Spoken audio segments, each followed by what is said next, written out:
The 2015-2018 Bmw R 1200R. BMW's R 1200R Roadster has been around since 2006, and the Motorrad looks to extend that run with a repowered and updated version for MY15 and beyond. The new R gets the same boxer mill as the R 1200 GS Adventure, RT, RS, so it packs 100 plus ponies and 90 plus pounds of grunt into the narrow, minimally appointed roadster frame.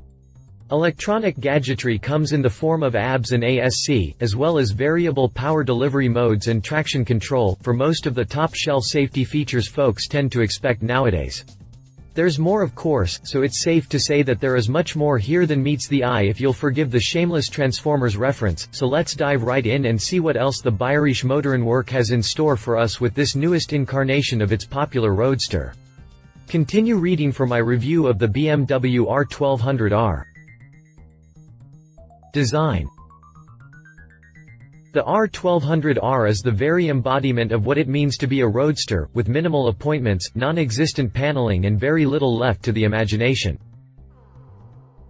At its core, the R 1200R is the very embodiment of what it means to be a roadster, with minimal appointments, non-existent paneling and very little left to the imagination. Exposed frame members accentuate the naked look, and since the R runs a boxer, the heads stick out completely clear of the machine to give us an unobstructed view of the jugs, heads and rocker boxes. A heavily pared down front fender rides between the USD front forks below the stylish headlight can. What appears to be a tiny flyscreen atop the light housing is actually just the backside of the instrument cluster, and it provides something between nada and bupkis in the way of wind protection for the rider. Most naked bike roadster enthusiasts wouldn't have it any other way.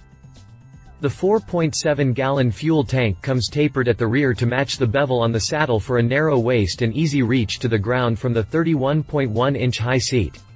If that height doesn't work for you, the accessory catalog will have options available to raise the saddle up to a lofty 33.1 inches tall, or drop it down to 29.9 inches high for the vertically challenged riders out there. There's a slight step up to the P-pad that comes with a pair of horn-shaped handles and subframe mounted, fold-up footpegs to complete the passenger's amenities.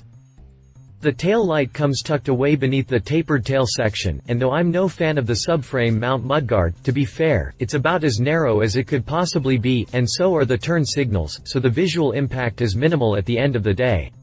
Still, a turn signal relocation kit and hugger would clean the rear end up even more. Chassis. A tubular steel frame and subframe serve as the bones of the beast with a stressed engine arrangement that keeps the tubing and weight to a minimum. A tubular steel frame and subframe serve as the bones of the beast with a stressed engine arrangement that keeps the tubing and weight to a minimum.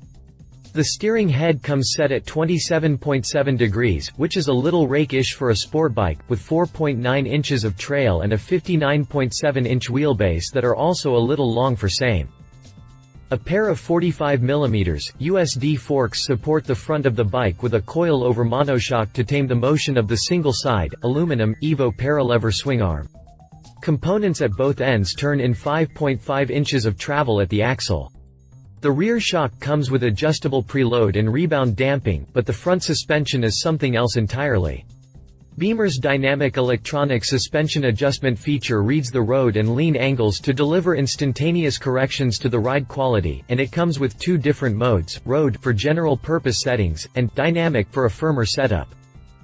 A pair of 320mm front brake discs and 4-pot calipers are joined by a 276mm rear disc with a single piston binder on braking duties.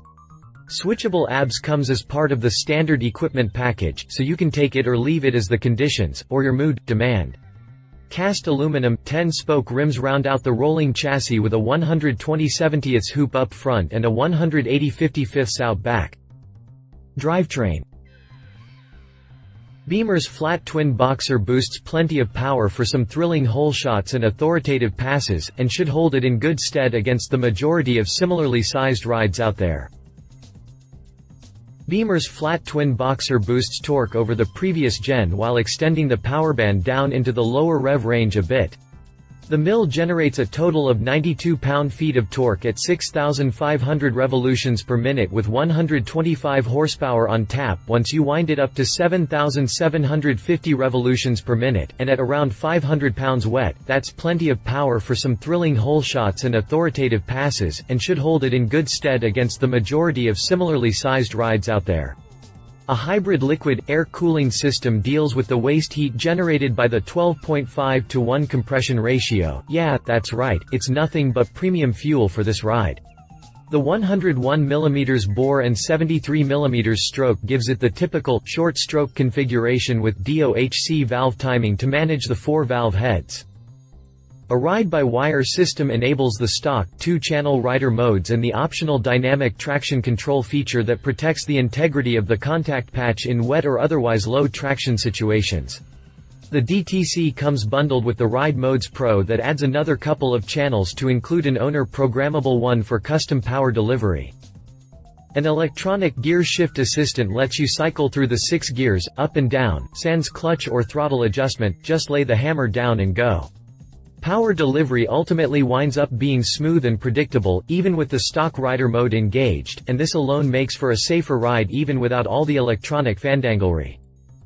Pricing.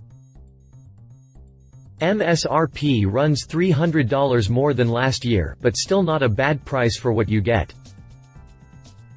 The base model R1200R rolls for $14,345, which includes ABS and automatic stability control.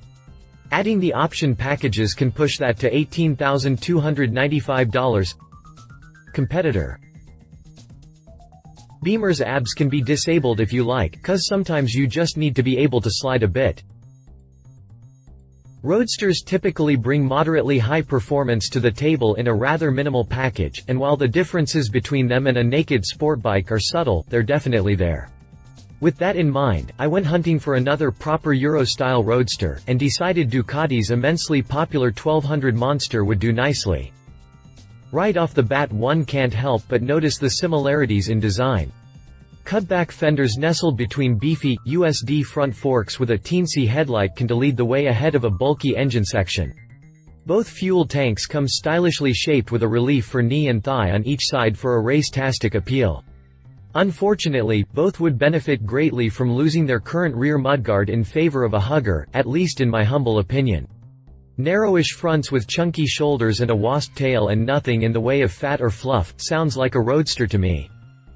Tubular steel frames rule the day, as do inverted front forks, but the Duke's 43mm forks are a hair smaller than those on the Beamer. While they come with the full spectrum of adjustments, they fall short in that department as well, since said adjustments are manual versus the automatic Beamer forks. In back, both of these rides run a fancy schmancy, single-side swingarm with adjustable monoshock. Dual front brakes are another constant, as is the ABS, but there's a trade-off between the two. Ducati runs its cornering ABS that dynamically adjusts itself based on lean angle, kind of like Beamer's front forks, but the Beamer's ABS can be disabled if you like, and sometimes you just need to be able to slide a bit. The mills are brand typical, with Beamer running a boxer against the L-twin duck.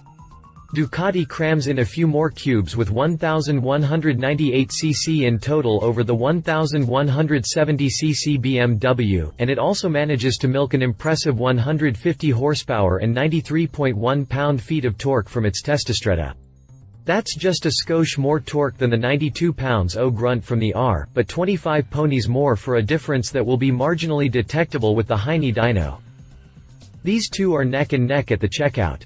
Beamer squeaks in a win with its $14,095 price tag, just under the Monster's $14,695 sticker.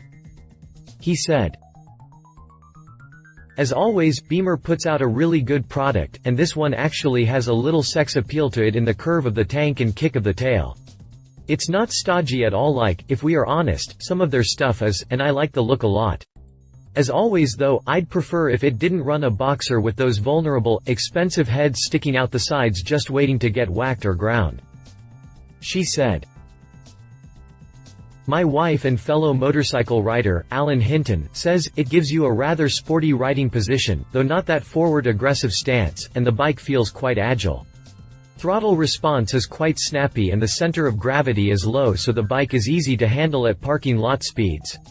All in all, it is an easy bike to ride, and dare I say, new rider friendly. Specifications. References. See our review of the Ducati Monster 1200. If you liked this video, please share your thoughts in the comments below and don't forget to hit the subscribe button.